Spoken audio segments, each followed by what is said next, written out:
tayo ng kalamansi. So ito, ang dami niya, oh. Pwede na itong ilipat. Maganda kasi sa grafting, mas mabilis siyang mamumunga kasi nga matured na yung puno to. Dami na yung ugat, oh.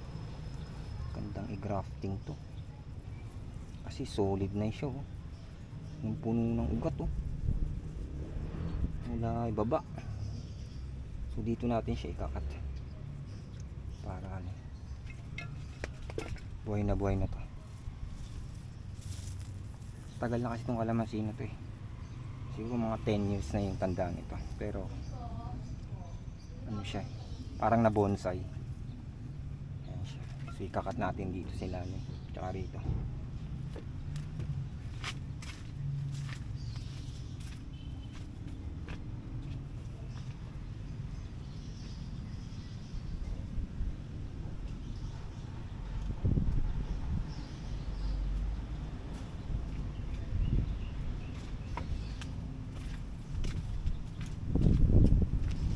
Ito yung gagamitin natin pang ano, pang putol. Ayan, so dito siya. Ayan, kita mo, ganda, oh. Buhay na mga ilang buwan lang mamumunga na to kasi tagnan mo yung sanga nyo, sobrang matured na siya. Maghihintay lang to ng ilang buwan, mamumunga na ulit. Hindi katulad ng mga binhi pa lang o buto yung tatanim mo, ilang taon pa yung hihintayin mo bago mamunga. Pag grafted kasi mas mabilis mamunga. Ayan. So meron tayong isa. Ito pa. Ito pa isa. Tayo. Ilang buwan ko na itong grafted, eh. Tapos ngayon ko lang naisip na ano, balikan. Ayun, successful. Tayong ugat. Titirang natin yung ano, mother tree. Dito natin siya ikakat dito kasi ito may ugat, eh.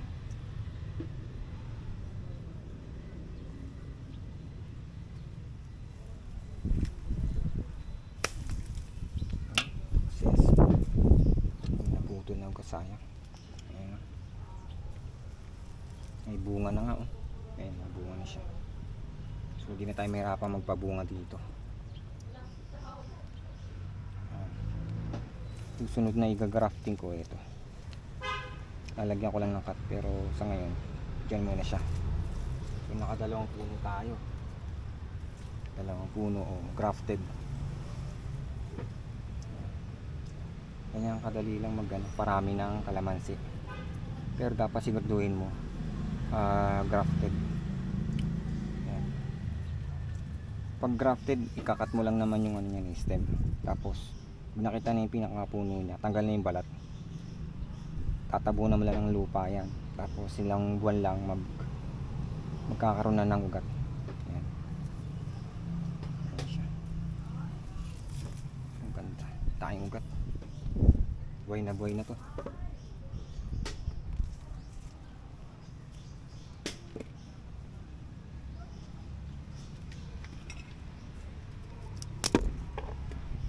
Yung puno niya, ang daming ano, pulate, oh.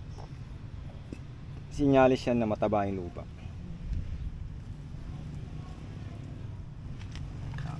Tapos siya nilipat. Ito, nilagyan ko na rin ito ng fertilizer. Tapos yung mga na to, yung dahon na yun. Ito yung ginawa kong ano, parang pinaka layer na sa ilalim para yung lupa hindi magkaroon ng soil erosion. Pag dinilagan mo, ito yung haharang para hindi magkaroon ng soil erosion. Yung lupa hindi tatapon sa ilalim kasi may mga butas yan. Yung layer na to puro dahon. Sa katagalan sisiksik. Ayan siya. Nilagyan ko na rin yan ng patabang nilagay ko dyan ay natuyong pupo ng baka. Ayan. Ayan siya. Didid na lang natin. Ayan natin ang lupa.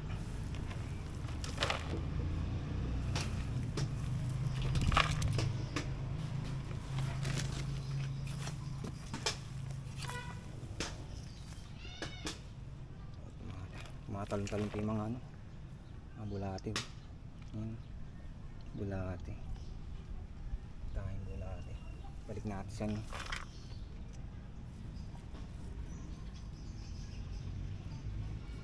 Pagka ano, yung mga bulate, yung dumi nila nagiging vermicast, yun yung magiging fertilizer na rin ng halaman. Kaya pag maraming bulate yung lupa, sinyalis na mataba talaga siya. Taba yung lupa. Ang dami oh, maraming bulate. Balik natin.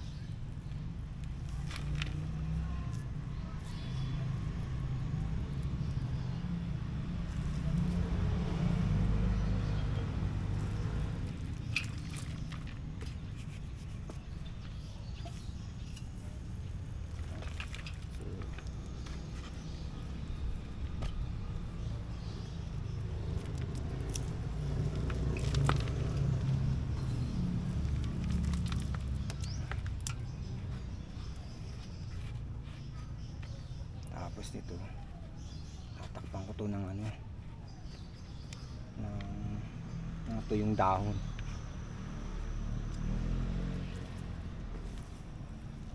para hindi naman siya damuhin.